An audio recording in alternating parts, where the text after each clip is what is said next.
Hey guys, what's happening? How to use TradingView Pine Script to automate your trading. Pine Script is a TradingView's built-in coding language that lets you create custom indicator strategies and alerts to automate your trading. Here's how you use it. Open the Pine editor on your desktop or web version, and then go to the Pine editor at the bottom of the chart.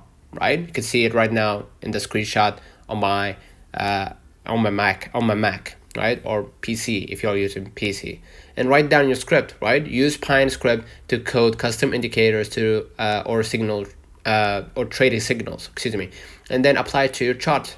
Click add to charts or apply the indicator to see how your script works in real time, and set alerts or backtest. You can use alerts for automated signals and or backtest strategies to analyze past performance.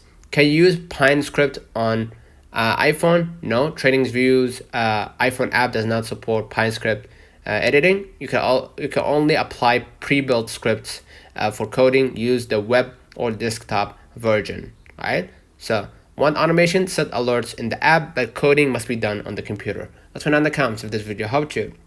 Do not forget to like and subscribe. Thank you for watching.